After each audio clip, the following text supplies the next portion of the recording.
Olá, estamos iniciando mais um programa Conhecendo o Ministério Público. O IBOP realizou recentemente uma pesquisa para conhecer a opinião da população brasileira sobre a educação pública no país. De maneira geral, 60% acreditam que a qualidade do ensino básico está melhorando. Mas entre os principais problemas apontados na educação, destacam-se a falta de segurança, violência e drogas nas escolas. Portanto, este é nosso foco. Para analisar o assunto, convidamos a promotora de justiça, Sinara Butelli, que atua na especializada da Infância e Juventude de Porto Alegre, e o coordenador do Centro de Apoio Operacional da Infância e Juventude, promotor de justiça, Miguel Velasquez. Senhores, é um prazer tê-los aqui conosco no programa e eu começaria com o doutor Miguel Velasquez. No espaço de uma semana, mais ou menos, doutor Miguel, 2 casos de violência na área do ensino chamaram a atenção. Deu polêmica na imprensa. Uma professora que tapou a boca de uma criança com uma fita adesiva e uma aluna de 15 anos que agrediu uma professora dentro da escola. O que está acontecendo? Pois é, eu incluo ainda mais um caso que aconteceu também de uma criança de 4 anos de idade que também foi vítima de violência por parte de uma professora numa escola de educação infantil no interior do estado do Rio Grande do Sul. Na verdade, me parece que nós temos que fazer uma grande reflexão sobre este tema, né? Por que essa questão da violência está acontecendo dentro das escolas? Primeiro, eu considero que eu acho que me parece que isso é um reflexo do que acontece hoje na sociedade. A sociedade brasileira está mais violenta. Então, este é um perfil, né? E por que ela está mais violenta? Porque nós não estamos tendo eficiência nas políticas públicas relacionadas à área da infância e da juventude. Nós não estamos tendo um combate eficiente à questão da drogadição e os sistemas, portanto, eles estão falhando nesses aspectos, né? Na questão educacional, eu incluo, e é uma questão que eu acho que nós temos que começar a debater, é a questão da qualidade da escola, né? O que está se oferecendo hoje aos alunos, né? E se a escola está adequada ao perfil de mais de 70% da população, que é a população de baixa renda. Isto é, se os nossos professores estão preparados, se eles querem receber, se eles estão voltados à questão, por exemplo, do aluno que vem das suas casas, de pais que não possuem escolarização ou de ausência paterna, de crianças e adolescentes vítimas da violência dentro de casa e que refletem essa violência na escola. Se nós temos uma linguagem adequada a esta população. A resposta que eu afirmo categoricamente e com certeza é que nós não temos uma escola popular no Brasil. As escolas brasileiras estão preparadas para receberem alunos de classe média alta e ricos. Este é o perfil que os professores estão acostumados e querem receber. São de famílias organizadas, famílias estruturadas, de pessoas que recebem boa formação dentro de suas casas, crianças que têm um espaço para estudar, né? E não estão ainda suficientemente preparados para receber esta população de baixa renda que apresenta, simplesmente revela atos agressivos na escola. Certo. Doutora Sinara, o que a senhora achou dessa pesquisa do IBOP, que destaca também a desmotivação dos professores e a baixa qualidade do ensino público? É o que nós vemos diariamente, acho que essa pesquisa confirma o que a gente vê diariamente lá na promotoria, no trato dessas questões de educação. Há essa queixa, por exemplo, em relação à remuneração dos professores. E aqui no Rio Grande do Sul, atualmente, nós temos inclusive uma questão política, enfim, esse questionamento em relação ao piso salarial, mas eu acho que também a gente teria que ver que o gestor público, eu acho importante nós darmos um crédito ao gestor público para que ele possa averiguar como vai organizar o seu sistema, no caso, o sistema público de ensino, e isso também há uma dificuldade bem significativa que nós vemos lá nos expedientes da promotoria, de uma resistência das direções de escolas, enfim, dos professores em algumas medidas que nos parecem, eu não posso questionar se são adequadas ou não, mas elas não são ilegais nem completamente irregulares, mas são medidas que o gestor público está adotando para tentar reorganizar o sistema. Ele detectou problemas e entende que a administração tem que ser revista. E isso inclui, por exemplo, revisar onde estão os professores, que tipo de funções, muitas pessoas em funções fora da sala de aula. Fora isso, também nós temos agora essa questão da lei Mendes Ribeiro, que acarretou um número bem significativo de aposentadorias, nós temos as licenças médicas, enfim.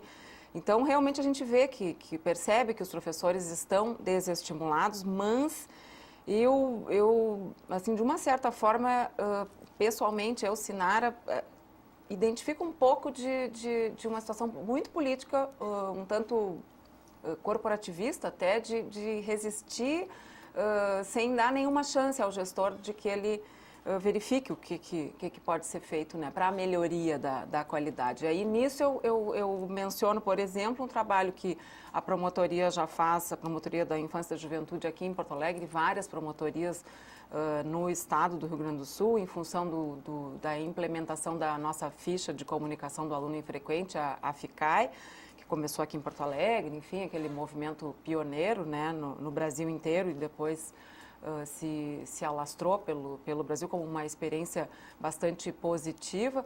E nós temos problemas, eu falo da FICAI por quê? Porque a FICAI não tenta verificar apenas a mera infrequência.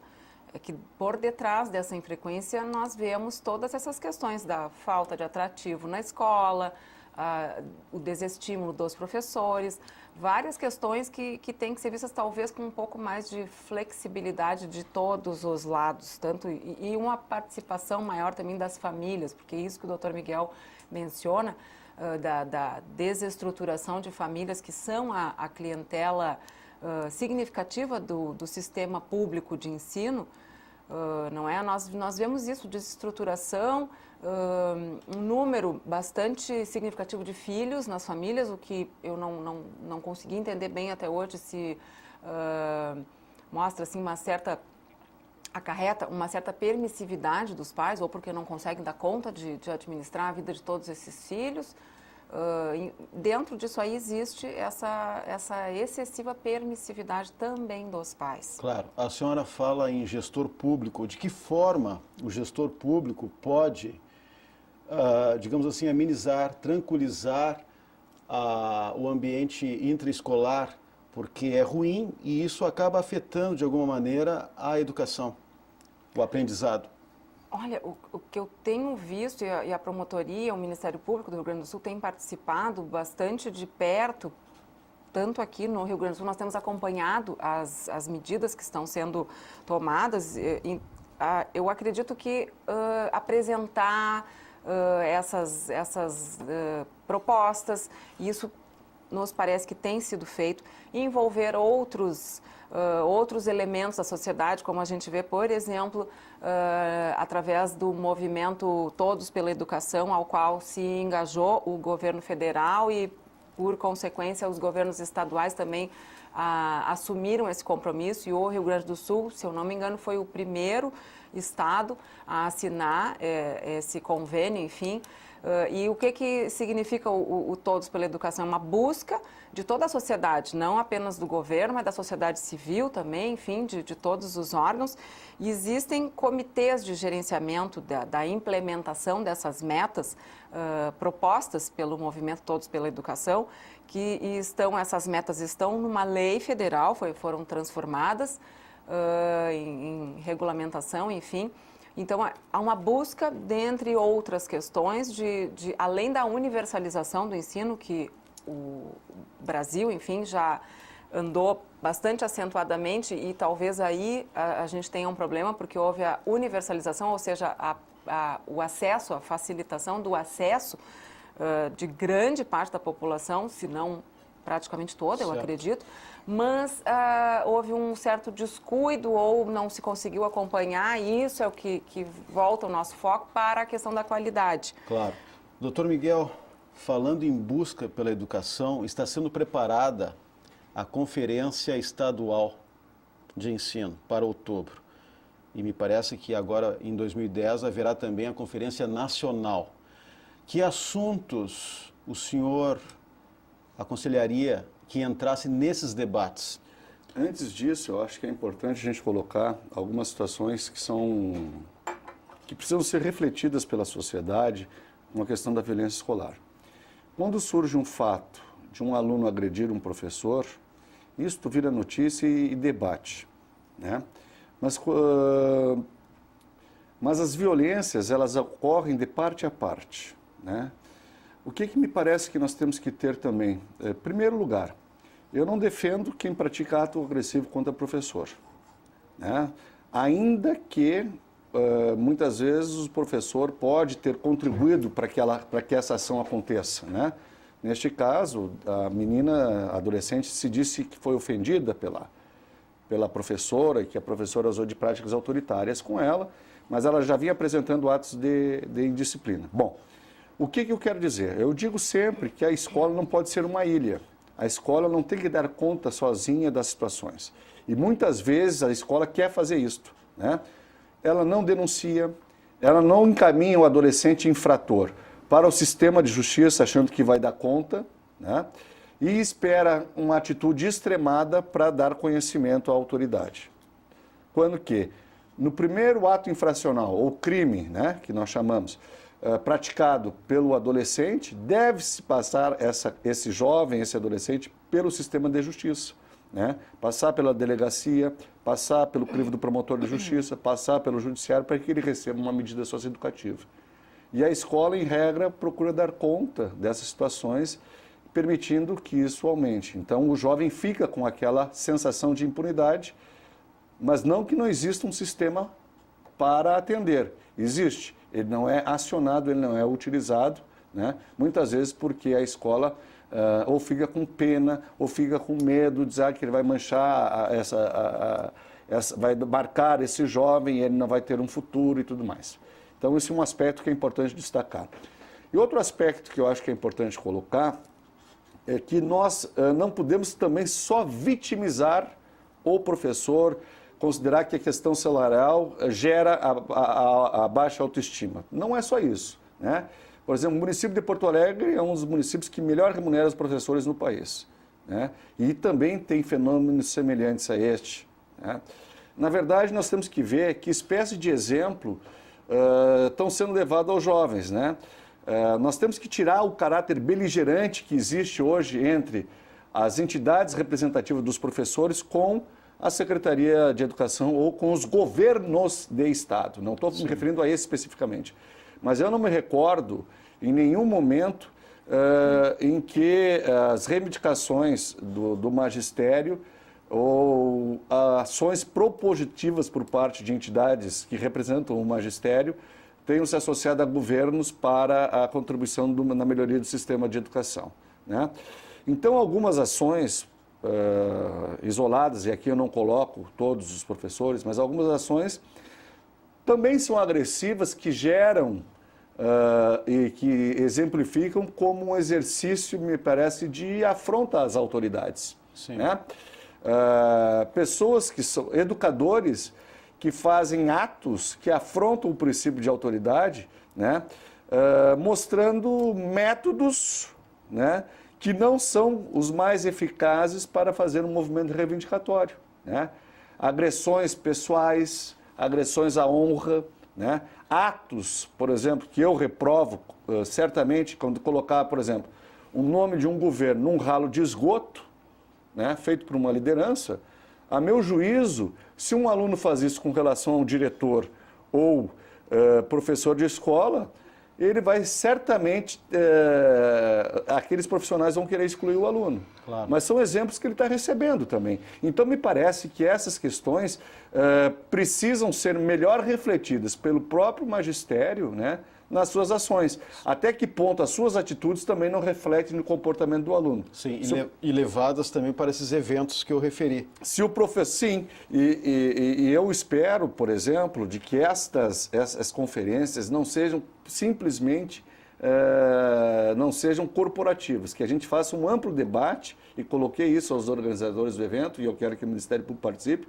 um amplo debate para a melhor qualidade da educação. Eu insisto que a questão da violência na escola está porque simplesmente nós não conseguimos dar resposta a esses jovens de forma adequada. Nós não atendemos os jovens conforme as suas necessidades. Certo. Impomos a eles uma educação de que não serve, uma linguagem diferenciada tinha que ser utilizada, e o governo não faz o investimento que teria que fazer para atender esta população. Claro. E esta tem que ser a nova política que a gente tem que levar. Fazer o exercício de cidadania, sobretudo, me parece que é uma questão importante. Nós não temos que preparar o jovem só para vestibular, nós temos que preparar o jovem para a vida. E isto tem que ser mudado. Falando em política, doutor Miguel, na sua avaliação, há hoje inclusão escolar, ou seja, uma escola voltada para todos? Hoje nós temos o quê? Nós temos a acessibilidade a todos. O que nós não temos assegurado é a permanência do jovem na escola e o sucesso escolar. Por quê? Porque a linguagem ainda não é adequada para o grande perfil da população brasileira. Esse é o problema. Claro. E isso não é um problema de agora, esse é um problema de mais de 50 anos no Brasil. Certo. Quer dizer, a busca da escola popular, quando ela virá, né? Quais os professores que terão essa qualificação para atender essa população? Quem quer atender essa população de periferia? Quem quer atender este jovem que é vítima da violência em casa? Mais do que isso, aí para dizer, não, mas o doutor Miguel está defendendo só o lado dos alunos, não vê o lado do professor. Muito bem, eu defendo também que nós temos que fazer uma alteração no Estatuto da Criança e do Adolescente para que a gente possa melhor responsabilizar os pais. Certo. Porque hoje a sanção aos pais por um descumprimento de uma medida aplicada pelo Conselho Tutelar, por exemplo, é uma pena de multa. Ora, como é que eu vou aplicar uma pena de multa a alguém que é miserável? Que não tem o que comer, né? Não tem dinheiro para sustentar a família. Quer dizer, é uma pena que eu não tenho como aplicar. Ainda que aplicar, eu não tenho como executar. Então, claro, eu tenho que ter uma pena em que eu possa fazer com que esse pai seja obrigado a frequentar, por exemplo, uma escola de pais. Eu tenho que ter uma pena para o pai que negligencia com o seu filho ou na educação do seu filho, de que ele preste serviços à comunidade, que ele tenha que comparecer nas escolas, né, sob pena de ele ter que prestar outros serviços, porque com dinheiro, e esse é o grande equívoco, eu não tenho como fazer, compelir ou obrigar ele a fazer determinadas ações, claro, que são da sua responsabilidade. Então eu sou a favor, sim, de cobrar responsabilidades dos pais, né, modificando, alterando a legislação. Sou a favor de que a educação tenha que melhorar sua qualidade e sou favorável de que o Estado tenha que investir mais em educação e, sobretudo, oferecer uma retaguarda aos professores importante, que é um grande projeto de saúde escolar, né? Porque o que nós temos hoje, ele é muito tímido frente às necessidades, né, que essas crianças apresentam de um tratamento psicológico, de um acompanhamento de uma psicopedagoga quando há uma dificuldade de aprendizado, de uma distribuição imediata de óculos para a criança que precisa de óculos, ou de uma prótese auditiva para a criança que tem problema de audição, e que esses fatos são percebidos e demoram a ser atendidos. Ok. Deixa eu encaminhar aqui para a doutora Sinara uma questão dentro da área da educação, doutora Sinara. O que passa pela sua promotoria? Que tipo de assuntos? Todas essas questões que foram tratadas aqui, desde a infrequência, problemas de infrequência que são desencadeados geralmente por ou por desinteresse mesmo do aluno, envolvimento das famílias na mendicância, que é uma questão que eu coloco muito fortemente e seguidamente na promotoria, porque nós vemos aí, me parece que falta um envolvimento maior da sociedade como um todo.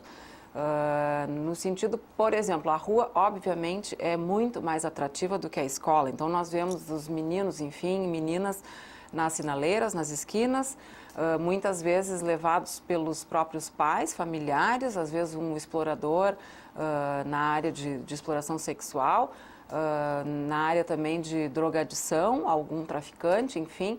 E nós não nos damos conta que se nós ficarmos dando aquela esmolinha, que pode ser desde uma balinha até um troquinho, até um rancho, uma cesta básica, que às vezes acontece, nós estamos alimentando. Isso é equivocado, pensar que eu estou dando aquilo ali para alguém que eu estou vendo e não quero, por exemplo, depositar dinheiro no Fundo Municipal de Defesa da Criança e Adolescente ou no Fundo Estadual, o que, a nosso ver, reverteria muito melhor. E não se fale também, por exemplo, que isso esse dinheiro vai sabe lá para onde, porque isso é dever de fiscalização de todos nós e há maneiras de fiscalizar isso, sim. Então, dentre esses assuntos, violências contra crianças e adolescentes, enfim, preocupado com isso, a Promotoria da Infância de Porto Alegre, inclusive com essas questões bastante fortes de violências que aparecem toda hora, até brigas entre alunos e professores, enfim. Não raro as escolas encaminham direto, embora seja correto isso que o Dr. Miguel menciona, de que as escolas às vezes deixam de colocar questões que estão acontecendo rotineiramente para o sistema de justiça. Não raro, quando a coisa se agrava, apresentam primeiro para a promotoria, como se a promotoria ou o judiciário pudessem, através de uma sentença ou de algum tipo de regramento, estancar aquela situação, que certamente não vai acontecer. Então, só para fechar, assim, mencionar, noticiar que nós estamos preocupados com esse grande índice de questões, fazendo um trabalho de visita às escolas, tentando envolver a sociedade. No sentido de esclarecer, por exemplo, que o Estatuto da Criança e Adolescente não veio apenas para proteger as crianças e os adolescentes. Ele também traz deveres. É equivocada essa ideia de que o Estatuto só traz direitos para as crianças e para os adolescentes e que ninguém pode impor limites, por exemplo, para elas, não é? Então, isso a gente tem tentado mostrar e é um trabalho, assim, árduo e de formiguinha, né? Mas está sendo feito. Ok. Doutor Miguel, muitos pais entendem que educação é responsabilidade das escolas. Nós temos até aí, está chamando muita atenção dos telespectadores, uma novela da Globo que enfoca o caso, né? Um casal dando todo o apoio ao filho que faz misérias na escola. Mas os pais esquecem que eles são responsáveis pela formação dos filhos. É verdade. Por isso que eu falei anteriormente de que os pais precisam ser melhor responsabilizados pela educação que fornecem aos filhos, de todas as classes sociais, né? Os pais têm que educar, dar limite aos seus filhos, que é o que eu digo. O primeiro espaço é esse. Depois, na escola, né? Também tem o dever de educar. A escola também deve educar, né? E deve usar das pedagogias existentes, porque educar é lapidar talentos, né? Todos nós temos os nossos talentos e nós temos que buscar isso. Porque se os pais não dão os limites, se a escola não consegue dar conta da situação deste jovem que chegou, ou seja, pela negligência dos pais, ou porque sofre agressões também por parte da família e revela esse comportamento agressivo, ou porque a escola sequer é atrativa para ele, o Estado acabará dando uma resposta a esse jovem. Cedo ou tarde, ele cairá no sistema de justiça. Então, é preferível que os pais atuem com prevenção, no sentido de educar melhor os seus filhos, né, para que eles cheguem melhor para a escola. Mas o problema é que nós temos, e é isso que eu digo, nós temos que romper este ciclo de violência. Por quê? Os pais tendem a repetir a educação que receberam, né?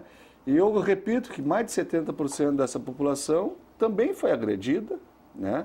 Esses pais também foram vítimas da violência, acabam reproduzindo a violência nos filhos, retirando os filhos da escola para que eles possam aumentar a sua condição de renda, né? Ou melhorar a sua situação. E isso acaba gerando, então, toda essa situação. E outra questão que eu acho que é importante, que o Estado tem que interferir, sobretudo, é a questão da drogadição. Sim. Né?